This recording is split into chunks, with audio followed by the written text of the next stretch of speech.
Okay, so in this video, we're going to go over the valid sound exercise that you were supposed to do either in class if you were in class or on your own if you weren't. So I want to start on this problem here. If Obama is president, then he won the election. Obama is president, therefore he won the election. And right now we're just going to worry about validity versus invalidity. So the question at issue is this argument valid? Well, the answer is yes, it is valid. Why is it valid? Well, remember, an argument is valid if it means that the premises entail the conclusion. To put it another way, the premises guarantee the conclusion. To put it another way, the premises ensure the conclusion. To put it a final way, it's absolutely impossible for the premises to be true and yet the conclusion false. Okay? So if we have these two premises, if Obama is president, then he won the election, and then we learn that he indeed is president, it follows just by logic that he won the election. Now, of course, that doesn't entail that the argument is sound. That doesn't entail that the conclusion is true. It just entails that if the premises are true, then the conclusion is true. So to call an argument valid is to say it has good logical structure. It is not to say anything about the content. It's not to say anything about the truth or falsity of the premises or the conclusion. It's just to establish a conditional relationship. If the premises are true, then the conclusion is true. And if these two premises are true, then the conclusion must be true. After all, the argument has a form that we saw was a good form. It says, if Obama is president, let Obama is president be P, then he won the election, let he won the election be Q. Well, then it says, if P, then Q, P, therefore Q. And that is a good form. Okay. Now let's look at the soundness of this argument.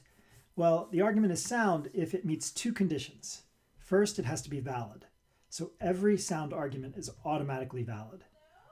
There's one way for an argument to be invalid, and that's for it to have bad logical structure. There's two ways for an argument to be unsound. One is for it to have bad logical structure, and the other is for it to have a false premise. So this argument has good logical structure, so in that aspect of soundness, it's okay. What about the other aspect? What about having true premises? Well, you might think it's true that if Obama is president, then he won the election. Or you might dispute that if he is president, then he won the election. You might say sometimes presidents win without having won the election.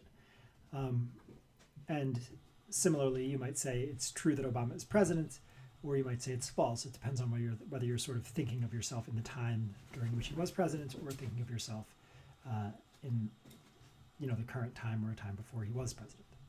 Okay. So the point here is soundness is always tricky. Soundness always depends on what the world is like, on whether the premises are true or false. And remember, we're thinking of that as whether they correspond to the world or not. Validity, by contrast, is much easier because it just deals with the logical structure. You don't actually need to know what the facts are, you just need to know what the logic is. Okay, what about the next argument? If Romney is president, then Romney won the election. Romney is president, therefore Romney won the election. Well, this argument is also valid. And to see that it's valid, all you need to notice is that it has the same exact form as the previous argument, the same exact structure.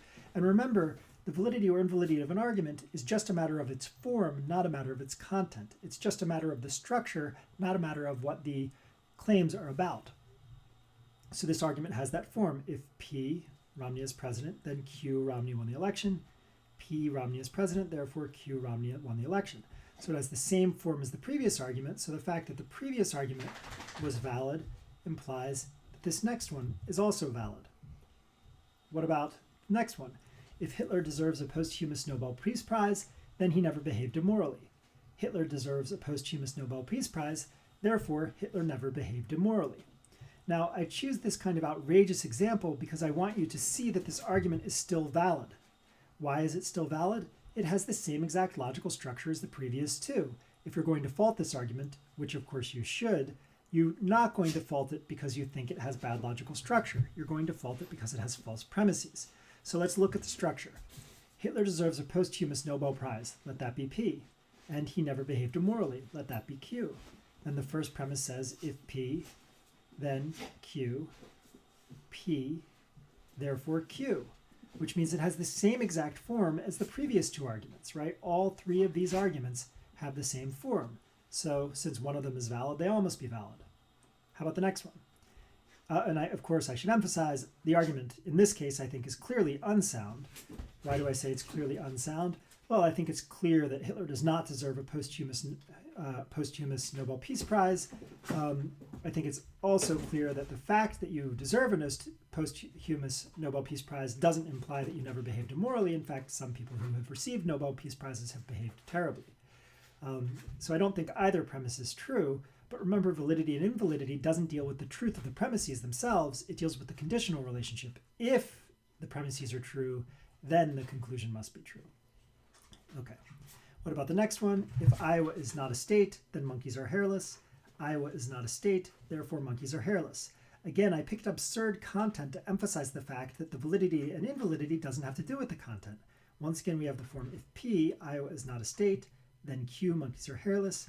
P, Iowa is not a state, therefore Q, monkeys are hairless. So this argument has the same logical structure as the others and therefore is valid. Now, obviously, it's false that Iowa is not a state, so this argument's clearly unsound, but that's not the point. The point is the logic is good if these premises are true. If, not that they are true, but if they are true, if they were true, then you would get this conclusion. So the argument is valid and yet unsound.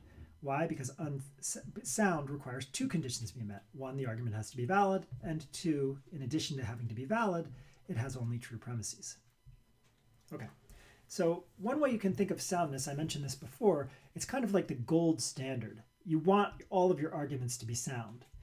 Validity is part of that gold standard, but it's not the whole thing. In addition to validity, you want true premises. Okay, let's look at the next column. Well, here's the first premise. If Dana is a sister, then Dana is a sibling. Dana is not a sister, therefore Dana is not a sibling. Now this argument is invalid, okay? It is not valid. And we'll talk about a lot more about why these basic forms are valid and invalid in the forthcoming video. But here, I just want to give you kind of a first pass intuition. Notice, let's just suppose that Dana is Dana Carvey. Dana Carvey is a male actor. Well, obviously, if Dana is Dana Carvey, and this should be number 2 here. I guess it's not going to change it. If Dana is this male actor, Dana Carvey, he was on Saturday Night Live in the 80s, then Dana is not a sister is true, right? So this is true. Dana is not a sister because Dana is male. What about if Dana is a sister, then Dana is a sibling? Well, that's true also. Why is that true? Because it's true of everything in the universe that if it's a sister, then it's a sibling. Why? Because being a sibling is a necessary condition for being a sister, and being a sister is a sufficient condition for being a sibling, right? Every sister has to be a sibling. So it's true of anything. It's true of the soccer ball on my desk that if it's a sister, then it's a sibling. Similarly, it's true of Dana that if Dana is a sister, then Dana is a sibling, even though Dana's male. So both premises are true. Now, does it follow down here that Dana is not a sibling? So we know that it's true that if Dana is a sister, then Dana is a sibling because it's true of everything. We know it's true that Dana is not a sister because Dana is male. Now, is it true that Dana is not a sibling? No, in fact, Dana has siblings.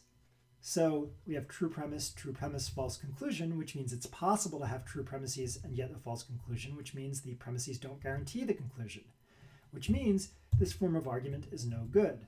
It's invalid. Okay. Intuitively, you can think of it like this.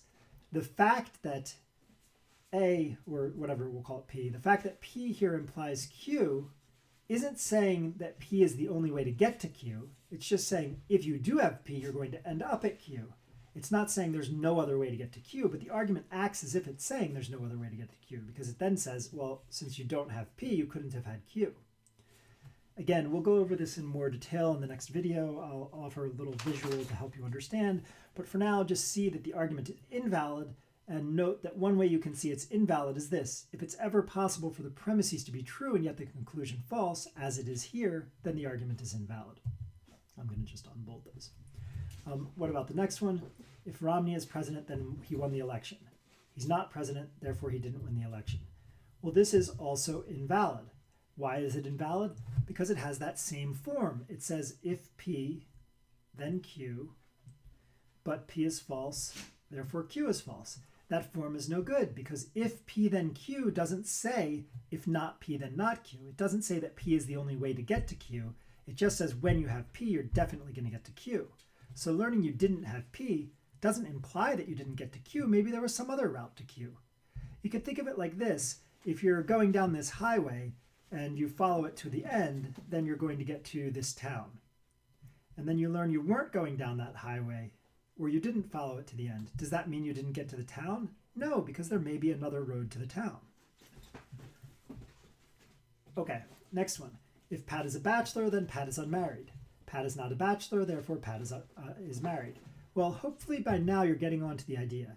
Every argument in this column over here on the left has the same form. So since one of them is valid, they're all valid. It doesn't matter what the content is. The form is the same, and validity turns on form. Over here in this column, every argument is going to have the same form. So since one is invalid, they're all going to be invalid. To see here with Pat, we're going to suppose that Pat is a man in this case. We're going to suppose that Pat is a woman in this case.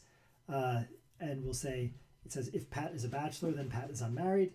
That's true. Why is it true of Pat even though Pat is a woman? Because it's true of every individual in the universe. It's true of the soccer ball that if it's a bachelor, then it's unmarried because the definition of bachelor is unmarried male. Pat is not a bachelor. That's true. Why is that true? Because Pat is female, and female means not bachelor. Therefore, Pat is married. Well, it doesn't follow, because what makes Pat not be a bachelor is Pat's being female, not necessarily Pat being unmarried. Not necessarily. What makes Pat fail to be a bachelor is Pat being female, not Pat being married.